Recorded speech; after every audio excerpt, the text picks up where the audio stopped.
Brian Kagoro joins us on the line.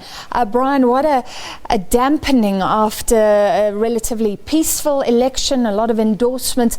So now 3 confirmed dead. Just tell us what you saw personally today.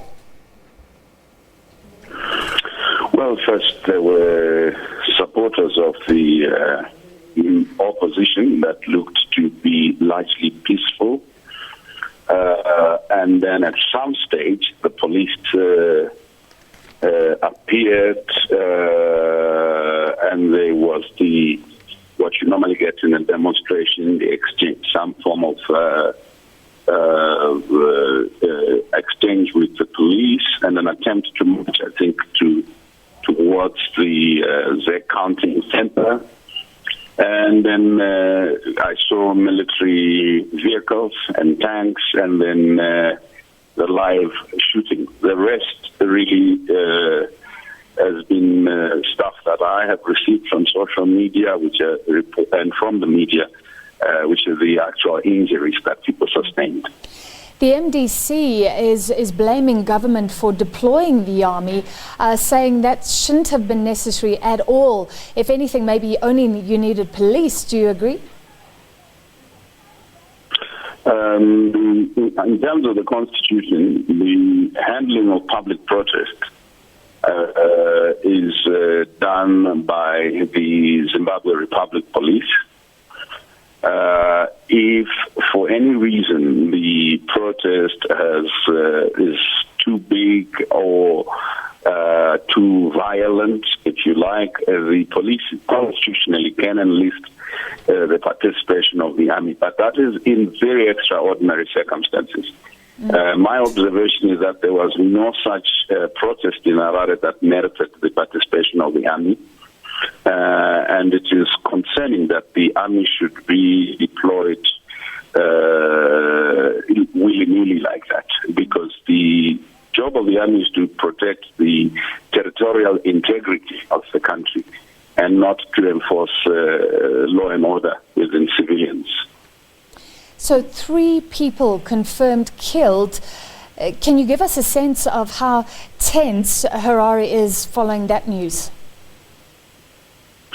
It's very tense, and I think that there's a lot of apprehension in the air. I think that it is incumbent upon political leaders and those who are in charge of the state and the police and the army to ensure that this is de-escalated. I think this is not the time to be issuing threats or taking actions where the police seem to side with one particular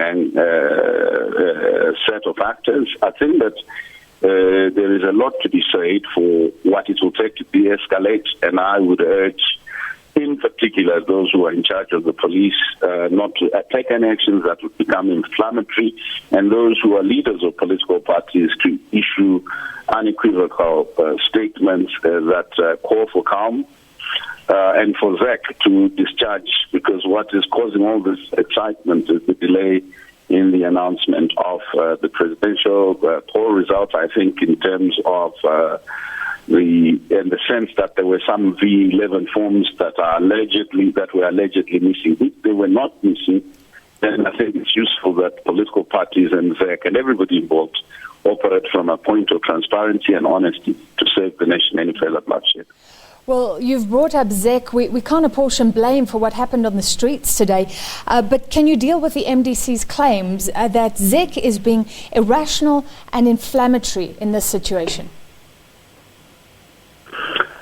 ZEC could have done a better job. ZEC could have made the result announcement much earlier. I do not want to be dragged into the question of whether or not one party in particular is responsible for inflaming the responses. At the ZEC, it does not shoot people on the street. Members of the army did. So it is useful for us to talk about the disproportionate use of force as the point of focus. Otherwise, we'll conflate the inefficiencies and that sometimes poor communication and unprofessional conduct by ZEC. The tone adopted by ZEC today was a little better. They communicated a little bit more. They gave reasons for why certain things have not yet been done a little bit more. If this had been the approach taken right from the beginning, I am certain we would not be in this mess. Brian, I agree with you, and we cannot apportion blame for what happened on the streets today, not seeing each and every clash in Harare, but we can look at the conduct of the different players here. I mean, the MDC, Nelson Chamisa, saying earlier, and we had it live on air, that he would not accept any results that returned the ZANU-PF to power. That was not democratic. Well, at the time that you most probably spoke to him, he had sight of the results that had been posted outside polling stations. So that statement, if what was meant by that statement is that based on the results that we have received from our polling agents, based on the V11 forms posted outside the polling stations, the result indicates that I have won. That's a totally different sense. Should he have made the statement at that time and in that tone? I think we can discuss and debate. That depends on which side of the political spectrum you sit. But I want to draw attention to something that the media is not highlighting. There were two tweets, one by the ZANU-PF presidential candidate, which says, we have received reports from our polling agents on the ground, or people on the ground, and we're happy. They point towards, I think the tone of it suggests success, which means winning anyway. And the MDC candidate then tweeted. The difference is that the MDC candidate refers to a specific number of polling stations, says 10,000. Now, the two presidential candidates had intimated in their tweets that they were winning. And I think that if you are going to apportion any form of blame for heightening a sense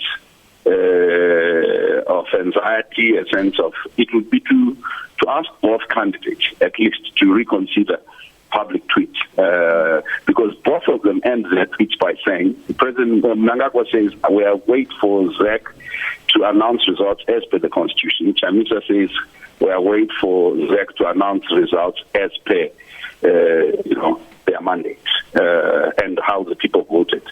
And I think that many things could be played, with hindsight, that perhaps said in a different tone. But Zimbabwe is a particular context.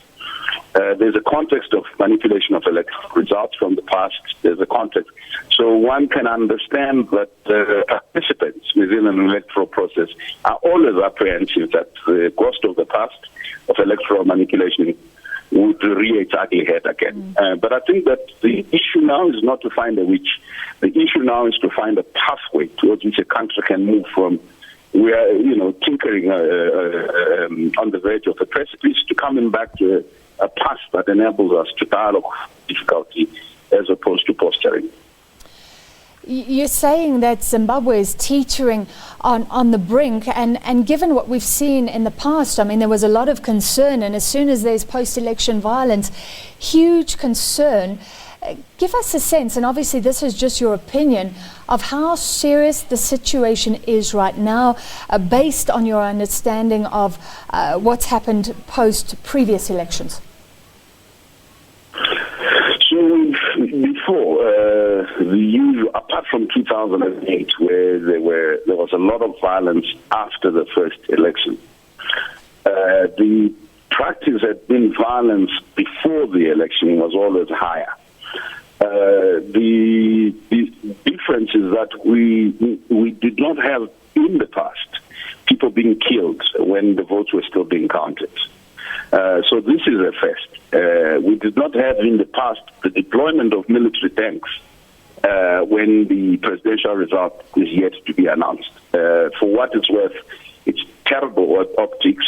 And I think that what perhaps is unfortunate is not just the loss of human life, but it is the polarization that's happening even before we have declaration of of who the winner of the presidency is. And that polarization, unfortunately, is in a context where a lot of young people, this particular election had the majority of people who participated and voted are young people who are most affected by the socio-economic needs of the country. So because it is important for all of us in discussing what is happening in Harare not to try and say, oh, well, so-and-so is solely responsible, or so-and-so is a criminal. And not even to suggest, and because this would be unconstitutional, don't suggest that a member of the opposition or civil society or ZANU-PF cannot peacefully demonstrate.